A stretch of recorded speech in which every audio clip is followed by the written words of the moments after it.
বর্ষা না, কেমন আছিস? অনন্যা তো? হ্যাঁ, আমি তো ভালো আছি, তুই ভালো আছিস? আমার তো দেখতেই পাচ্ছিস কেমন আছি, যথেষ্ট ভালো আছি। কিন্তু তোর এরকম হাল কেন? বাজারের ব্যাগ? হ্যাঁ, ওই আসলে আমি একটু মুদি দোকানে যাচ্ছিলাম সংসারে কিছু জিনিসপত্র কিনতে। মুদিখানা? তুই বাজারে যাস? নিজে বাজার করিস গিয়ে? বাবা, আমি তো মুদিখানা যাই না, আর রাহুলও এরকম পছন্দ করে না। ইভেন আমরা তো বাড়ি থেকে গাড়ি ছাড়া বেরোতেই পারি না। তোকেও তো বলেছিলাম যে একটা ভালো থেকে ছেলে বিয়ে কর। দেখ, ওর নামে এসব বলিস না, আমি ওকে খুব ভালোবাসি আর ও আমাকে খুব ভালোবাসে, আমাকে খুব যত্নে রাখে। আর ভালো থাকার জন্য সবসময় টাকার প্রয়োজন হয় না, একটা ভালো মানুষ, একটা পারফেক্ট মানুষ পাশে থাকাটাই যথেষ্ট। শোন, ওইসব ভালোবাসা না কিচ্ছু হয় না, যা হয় টাকা পয়সা। টাকা পয়সা থাকলে সব ভালো। এই তো আগের বছর আমার হাজবেন্ড আমাকে এই আইফোনটা গিফট করলো, আর এই বছরের অ্যানিভার্সারিতে আমাকে এই রিংটা। আমার রিং? কি হলো রে? হ্যাঁ, আমার রিংটা আমাকে কাল অ্যানিভার্সারিতে গিফট করলো রাহুল। সেটা কোথায়? এই হিরের আংটি ছিল এটা।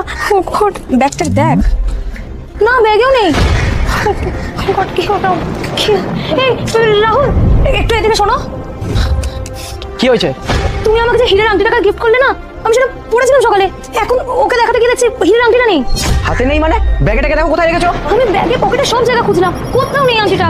তাও নেই মানে? তোমার ধারণা আছে ওই আংটিটার দাম কত হতে পারে? তোমাদের মতো ভিখারিদেরকে না রাস্তায় রাখাই উচিত। কি করতে যে তোমাকে বিয়ে করেছিলাম, ওই তো একটা ভিখারির ঘর থেকে তুলে এনে রাজপ্রাসাদে রাখলাম। রাহুল, কি বলছো তুমি আমাকে সব? ব্যাস, আমি আর একটা কথা শুনতে চাই না। আংটিটা খুঁজবে, তারপর বাড়ি আসবে। এরকম না মিডিল ক্লাসদের মতো রাস্তায় ঝামেলা করবে না। রাহুল, কোথায় যাচ্ছ? তুমি যদি চাও তোমার মা বাবা সারা জীবন সুস্থ থাকুক, তাহলে এই ভিডিওটিতে লাইক করুন, সাবস্ক্রাইব করুন এবং কমেন্ট বক্সে লাল দিয়ে পাঠিয়ে দিন। আমি তোমার মা বাবার উমর বাড়িয়ে দেব। শোন শোন, আমার কথা শোন। তুই এখন একটু শান্ত হ, বাড়িতে গিয়ে আরেকবার ভালো করে খুঁজে দেখিস পাস কিনা। এখন একটু শান্ত হ, আর আমার একটা কথা শুনবি। তুই যে বলছিলি না যে টাকা থাকলেই ভালো থাকা যায়, আসলে ওইসব কিছু না। তুই তো দেখলি তোর হাজবেন্ডের তো অনেক টাকা আছে, বাড়ি ঘর সব কিছুই আছে, কিন্তু সম্মানটা কি পাস দিন শেষে? পাস না তো। কিন্তু ও আমাকে অনেক সম্মান করে, আর আমিও ওকে অনেক সম্মান করি। এই জন্যই আমরা দুজন এত ভালো আছি, এত সুখে আছি। সবসময় টাকা দিয়ে সবকিছু হয় না, ভালোবাসার জন্য একটা পারফেক্ট মানুষই যথেষ্ট হয়।